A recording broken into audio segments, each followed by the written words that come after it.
കടയ്ക്കൽ തിരുവാതിര, അതായത് കുതിരയെടുപ്പാണെന്ന്.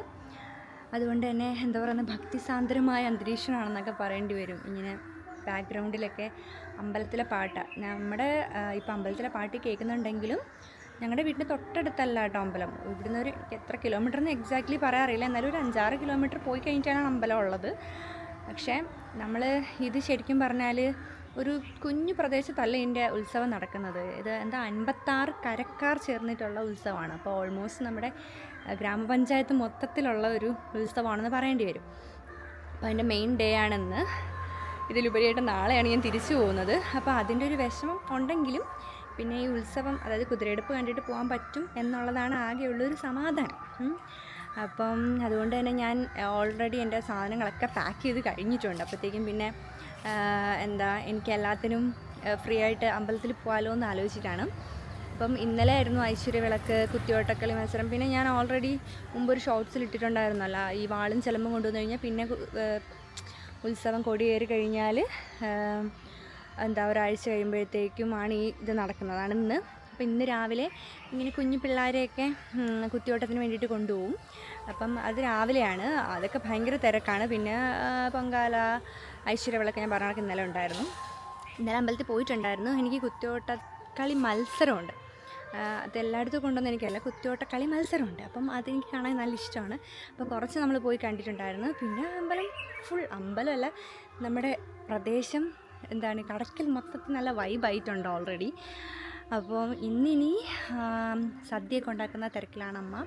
ഇന്നലെ കുറച്ച് കറിക്കൊക്കെ ഞാൻ കരിഞ്ഞു കൊടുത്തിട്ടുണ്ട്, അതേ ഉള്ളൂ. പിന്നെ ബാക്കിയൊക്കെ അമ്മ ചെയ്യും. പിന്നെ ഇനി നമ്മുടെ നമ്മളെല്ലാവരും ഫുഡൊക്കെ കഴിച്ച് ഒരു 2 മണിയൊക്കെ കഴിയുന്ന സമയമാകുമ്പോൾ നമ്മൾ എല്ലാവരും അമ്പലത്തിൻ്റെ അവിടേക്ക് പോകും. അമ്പലത്തിൻ്റെ അവിടെ പോയി കഴിഞ്ഞാൽ നമ്മൾ എല്ലാവരും കുതിരയെടുപ്പൊക്കെ കണ്ടിട്ട് വരിക. കുതിരയെടുപ്പ് തവണ 6 കുതിരയുണ്ട്. അപ്പം അതൊക്കെ കണ്ടിട്ട് വരും. ഭയങ്കര ചൂടായിരിക്കും, അതുപോലെ ഭയങ്കര തിരക്കുമായിരിക്കും. പിന്നെ രാത്രി കെട്ടുകാഴ്ചയുണ്ട്. കെട്ടുകാഴ്ച കാണാൻ പോകാൻ എനിക്ക് നല്ല ഇഷ്ടമാണ്. പണ്ടൊക്കെ ഇങ്ങനെ വഴക്കൊക്കെ കൂടി പോകുമായിരുന്നു. ആരും രാത്രി ഒത്തിരി, കാരണം ഇത് തീരുമ്പോൾ രാത്രി 2 മണി 1 മണിയൊക്കെ ആവും. 2 മണി 1 മണിയൊന്നുമല്ല, 3 മണി 4 മണിയൊക്കെ ആവും. അപ്പോൾ ഞാനിങ്ങനെ പോകാൻ വേണ്ടിയിട്ട് നല്ല വാശി പിടിക്കുമായിരുന്നു. എനിക്ക് ഭയങ്കര ഇഷ്ടമാണ് അത് പോയി കാണാൻ വേണ്ടിയിട്ട്. അപ്പം എനിവേ ഇന്ന് ഞാൻ പോകുമെന്ന് ഞാൻ പ്രതീക്ഷിക്കുന്നു.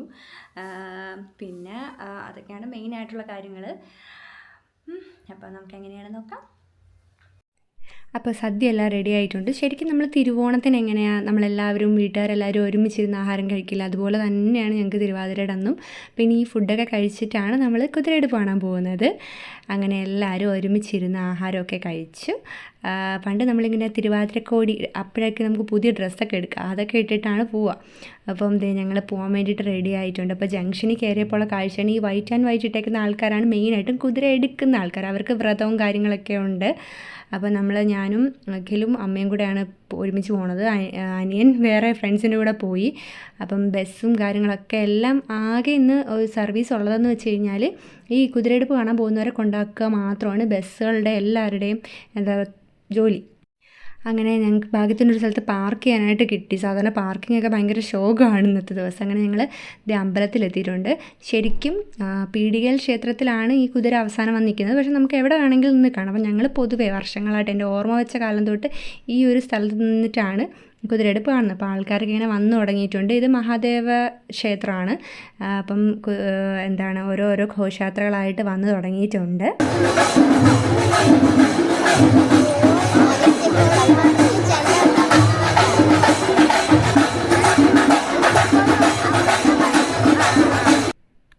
ആദ്യം വരുന്നത് അപ്പൂപ്പനും അമ്മൂമ്മയാണ്. അത് വന്നതിന് ശേഷമാണ് ഓരോ കുതിരകളായിട്ട് വരുന്നത്.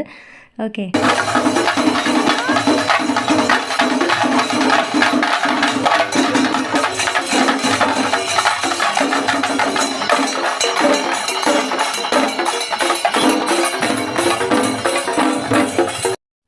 ഈ വരുന്നത് എടുപ്പു കാളയാണ്. അതുപോലെ കതിര് കാളയുണ്ട്, കതിര് കൊണ്ട് ഫുൾ അലങ്കരിച്ചിട്ടുള്ളത്.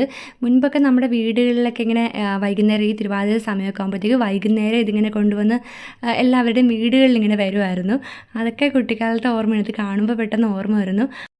അപ്പോൾ അപ്പൂപ്പനും അമ്മൂമ്മയും വന്നിട്ടുണ്ട്. അതിൻ്റെ തൊട്ട് പിറകെ തന്നെ ദേവിയുടെ ഉടവാളും ആയിട്ടുള്ള ഘോഷയാത്രയും പോകുന്നുണ്ട്. ഇനി നമ്മുടെ എടുപ്പ് കുതിരകൾ ഓരോന്നായിട്ട് വരും.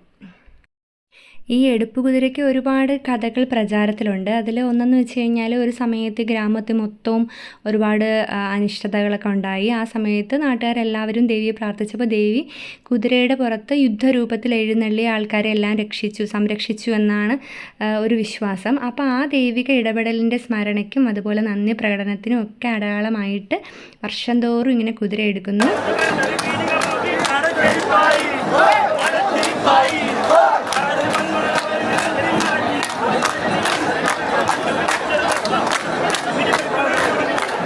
ദേവിയുടെ ഓരോരോ കഥകളാണ് ഇങ്ങനെ പാട്ടായിട്ട് പാടുന്നത്. അതാണ് കുത്തിയോട്ട പാട്ടുകൾ. ഞാൻ ഓൾറെഡി പറഞ്ഞിട്ടുണ്ടായിരുന്നല്ലോ.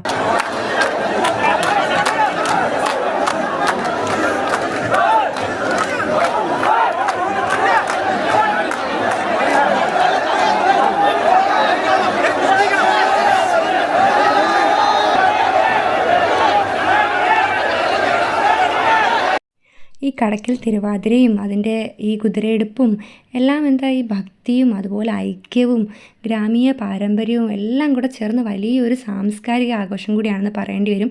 ഈ കാണുന്ന ആൾക്കാരെല്ലാം തന്നെ നമ്മൾ വിചാരിക്കുന്ന പോലെ ഹിന്ദുക്കളൊന്നും ആയിരിക്കില്ല. ഇതിനിടയ്ക്ക് ക്രിസ്ത്യൻസും മുസ്ലിംസും എല്ലാവരുടെ മിക്സ് ആയിട്ടാണ് ഈ കുതിരയെ കൊണ്ടുപോകുന്നത്. ഇത് നല്ല വെയിറ്റ് ഉള്ളതാണ്. ഇത് മരം കൊണ്ടുണ്ടാക്കിയിട്ടുള്ളതാണ് ഈ ഓരോ കുതിരയും. അപ്പം അത്രയ്ക്കും അവർ എഫേർട്ട് ഇട്ടിട്ടാണ് എടുക്കുന്നത്. അപ്പോൾ എല്ലാം വ്രതശുദ്ധിയോട് കൂടിയൊക്കെയാണ് നിൽക്കുന്നത്. അത്രയും എന്താ പറയുക, നമുക്കിങ്ങനെ കണ്ടു നിൽക്കുമ്പോൾ നമുക്ക് ശരിക്കും ഗൂസ് ബംസ് വരുന്നൊരു ഫീലാണ്. മുൻപ് ഇങ്ങനെ ഹെലികോപ്റ്ററിൽ വന്നിട്ട് ഇങ്ങനെ പുഷ്പവൃഷ്ടിയൊക്കെ നടത്തുമായിരുന്നു. കോവിഡിന് മുൻപ് അങ്ങനെ ഉണ്ടായിരുന്നു. ഇപ്പോൾ ഉണ്ടോ എന്ന് എനിക്കറിയാൻ വയ്യ.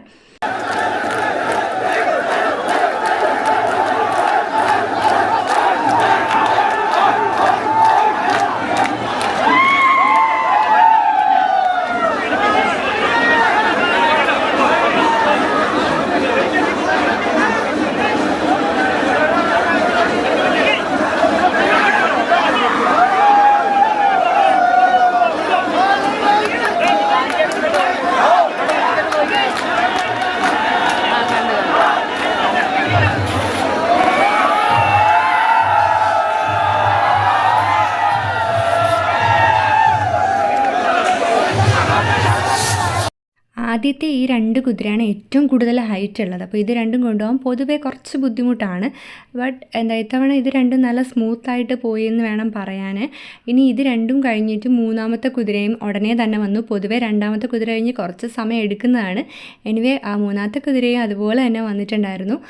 പക്ഷെ അത് വരാൻ കുറച്ചൊരു ബുദ്ധിമുട്ടുണ്ടായിരുന്നു. കുറച്ച് പതുക്കെയാണ് വന്നത്. എനിവേ ആ 3 കുതിരയും കണ്ട് ഞങ്ങൾ പൊതുവേ 2 കുതിര അല്ലെങ്കിൽ 3 കുതിര കണ്ടിട്ട് വീട്ടിൽ പോകാറാണ് പതിവ്. ഇന്നിപ്പം 6 കുതിരയാണ് ശരിക്കുള്ള. 6 ഉണ്ടെന്ന് പറഞ്ഞെങ്കിലും ലാസ്റ്റ് എനിക്ക് തോന്നുന്നു 7 ഉണ്ടായിരുന്നു. അപ്പം ഞങ്ങൾ 3 എണ്ണം കണ്ടിട്ടേ പോയി. കാര്യം എന്ന് വെച്ചാൽ ഇനി ഈ 3 കുതിരയും ഈ അമ്പലത്തിനെ വലത്തിട്ട് ഇത് പുറത്തിറങ്ങിയതിന് ശേഷം മാത്രമേ ബാക്കിയുള്ള കുതിരകൾക്ക് ഇവിടെ വരാൻ പറ്റൂ. കാരണം ഇത്രയും ക്രൗഡ് ഉണ്ടല്ലോ. അപ്പോൾ ഞങ്ങൾ പിന്നെ പോയി. കാരണം അത് ഒത്തിരി ലേറ്റ് ആവും വരാൻ വേണ്ടിയിട്ട്. ഈ നമുക്ക് ശരിക്കും കടയ്ക്കലിലെ 4 അമ്പലങ്ങളുണ്ട്. കിളിമരത്തുകാവ്, പിന്നെ തളിയിൽ ക്ഷേത്രം, പിന്നെ ഈ മഹാദേവ ക്ഷേത്രവും പീടികയിലമ്പലത്തിലാണ് ഏറ്റവും ലാസ്റ്റ് ഇതെല്ലാം പോയിട്ട് ഒരുമിച്ച് നിൽക്കുന്നത്. അവിടെയാണ് ശരിക്കും നമ്മുടെ കടയ്ക്കൽ ദേവിയുടെ അമ്പലം. അപ്പം അവിടേക്ക് പോകണം. അപ്പോൾ ഇത്രയും ദൂരം ഇവർ ഇങ്ങനെ വേണം ഇത് കൊണ്ടുപോകാൻ വേണ്ടിയിട്ട്. ഓൾമോസ്റ്റ് എല്ലായിടത്തും കൂടെ നമ്മൾ നോർമലി ഒന്ന് നടന്ന് പോകുമ്പോഴത്തേക്ക് ഒരു 15 മിനിറ്റൊക്കെ എടുക്കും. അപ്പോൾ അത്രയും ദൂരമാണ് ഇത്രയും നല്ല കൊണ്ടുപോകേണ്ടത്. അത് ഭയങ്കര എന്താ പറയണ്ടെങ്കിൽ പറയാൻ അറിയത്തില്ല, അതുപോലെയാണ്. അപ്പോൾ ഞാൻ പറഞ്ഞ പോലെ 3 കുതിരകളും വന്നിട്ടുണ്ട്. അപ്പോൾ 3 കൂടെ ഒരുമിച്ച് ഇങ്ങനെ വലം വെച്ച് നിൽക്കുകയാണ്. ഒടുക്കത്തെ ചൂടാണ്, പറയേണ്ട ആവശ്യമില്ലല്ലോ. വിയർത്ത് കുളിച്ചാണ് ഇവിടെ എല്ലാവരും നിൽക്കുന്നത്. അപ്പോൾ 3ാമത്തെ കുതിരയും ദേവി പ്രദക്ഷിണം വെച്ചുകൊണ്ടിരിക്കുകയാണ്. അപ്പോൾ ഇതും കൂടെ കണ്ടിട്ട് ഞങ്ങൾ ശരിക്കും വീട്ടിലേക്ക് പോയി. ഇനി പൊതുവെ വീട്ടിൽ പോവുക, കുറച്ച് നേരം റെസ്റ്റ് എടുക്കുക. അതിന് ശേഷം പിന്നെ രാത്രി കെട്ടുകാഴ്ച കാണാൻ പോകുക എന്നൊക്കെയാണ് നമ്മുടെ പരിപാടികൾ. ഇപ്പോൾ പോലീസൊക്കെ പല പ്രൊട്ടക്ഷനും കാര്യങ്ങളൊക്കെ വെച്ചിട്ടുണ്ട്. എന്താ തരത്തിൽ ഇവിടെ ഇനി വല്ല പ്രശ്നവും നടന്നിട്ടുണ്ടോ എന്ന് അറിയില്ല. ഈ ബസ്സൊക്കെ കണ്ടില്ലേ, ഈ ബസ്സിൻ്റെയൊക്കെ മുകളിൽ വരെ ആൾക്കാർ ഇരുന്നിട്ടാണ് സാധാരണ അമ്പലത്തിലേക്ക് പോകുന്നത്. അതൊക്കെ ശരിക്കും എനിക്ക് മിസ്സായി, ഞാൻ കണ്ടില്ല ഇതൊന്നും. അപ്പോൾ നമ്മളിനി വീട്ടിലേക്ക് പോവാണ്. വീട്ടിൽ പോയിട്ട് ഞാൻ പറഞ്ഞ പോലെ രാത്രി കെട്ടുകാഴ്ച കാണാൻ പോകണം എന്നാണ് എൻ്റെ ആഗ്രഹം. ഫുള്ള് കാണാൻ പോയില്ലെങ്കിൽ ഭയങ്കര തിരക്കായിരിക്കും. അപ്പോൾ ജസ്റ്റെങ്കിലും ഒന്ന് പോയി കാണണം. അപ്പോൾ ഞങ്ങളുടെ ജംഗ്ഷനിലെത്തിയപ്പോൾ ഞങ്ങൾ ഇവിടെ നിന്നുള്ള കെട്ടുകാഴ്ചയാണ് അവിടെ റെഡി ആയിക്കൊണ്ടിരിക്കുന്നത്. അപ്പം അങ്ങനെയൊക്കെയാണ്. പിന്നെ ഞങ്ങൾ തിരിച്ച് അഖിലിൻ്റെ വീട്ടിലേക്ക് പോയപ്പം പോയ വഴിയിലെല്ലാം ഇങ്ങനെ ഓരോ സ്ഥലത്ത് ഇങ്ങനെ പ്രാക്ടീസും കാര്യങ്ങളൊക്കെ നടക്കുമായിരുന്നു. അപ്പോൾ അതൊക്കെയാണ് നമ്മുടെ കുതിരയെടുപ്പ് വിശേഷങ്ങൾ. ബൈ.